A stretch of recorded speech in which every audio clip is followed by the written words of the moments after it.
కర్ణాటకలోని అడవిలో ట్రెక్కింగ్కు వెళ్లి తప్పిపోయిన కేరళ యువతి శరణ్య ఆచూకీ దొరికింది. ఆమె క్షేమంగానే ఉందని కర్ణాటక అటవీ శాఖ మంత్రి తెలిపారు. శరణ్య తప్పిపోవటం కేరళ, కర్ణాటక రాష్ట్రాల్లో ఆందోళనకు గురిచేసింది.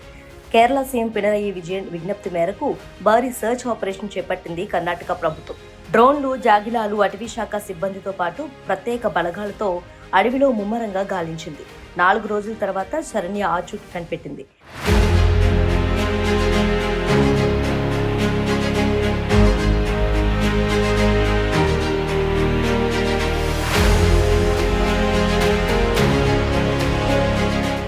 కేరళలోని కోజికోడ్కు చెందిన శరణ్య సాఫ్ట్వేర్ కంపెనీలో ఉద్యోగం చేస్తున్నారు. ఈ నెల 2న ఓ బృందంతో కలిసి పర్వతారోహణకు వెళ్ళింది. ఆ రోజు మధ్యాహ్నం తన బృందం నుంచి తప్పిపోయింది. ఆమెకు ఫోన్ చేయగా అందుబాటులోకి రాలేదు. దీంతో దారి తప్పినట్లు గుర్తించారు.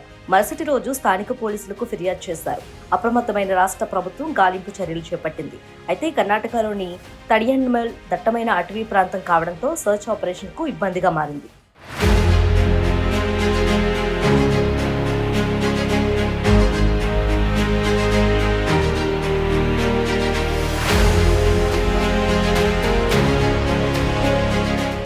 దీనిపై తీవ్ర ఆందోళన వ్యక్తం చేశారు కేరళ సీఎం. గాలింపు ముమ్మరం చేయాలని కర్ణాటక సీఎంను కోరారు. దీంతో డ్రోన్లు, జాగిలాలు సహా 9 ప్రత్యేక బృందాలతో అడవిలో సర్చ్ ఆపరేషన్ మొదలుపెట్టారు. చివరకు శరణ్య ఆచూకీ కనిపెట్టారు. అయితే శరణ్య క్షేమంగా తిరిగి రావడంతో ఆమె పేరెంట్స్ ఊపిరి పీల్చుకున్నారు. 36 ఏళ్ల శరణ్య మాట్లాడుతూ తాను కిందకు దిగుతుండగా ఒక్కసారిగా ఎవరో కనిపించకపోవడంతో దారి తప్పిపోయారని అర్థమైందని పేర్కొంది. తన దగ్గర కేవలం 1/2 లీటర్ నీళ్ల సీసా మాత్రమే ఉందని, మొబైల్ నెట్వర్క్ కూడా లేదని శరణ్య చెప్పింది. తన ఫోన్ బ్యాటరీ అయిపోకముందే ఆమె ఒక సహోద్యోగిని సంప్రదించడానికి ప్రయత్నించింది, కానీ కనెక్ట్ కాలేకపోయింది.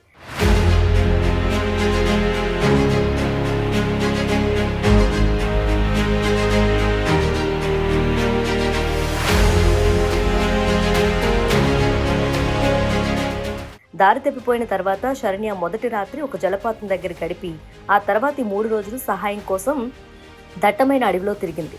అడవిలోని ఒక మారుమూల ప్రాంతంలో స్థానికులు ఆమెను గుర్తించారు. ఈ ప్రాంతంలో అడవి ఏనుగుల బెడద ఎక్కువ. పైగా ఇక్కడ భారీ వర్షాలు కూడా కురిశాయి. అయినా శరణ్య ఏమాత్రం వెనుకడుగేయలేదు. ఈ ఘటన ట్రెక్కింగ్ సమయంలో సేఫ్టీ గైడ్ల ప్రాముఖ్యతను మరోసారి గుర్తు చేసింది.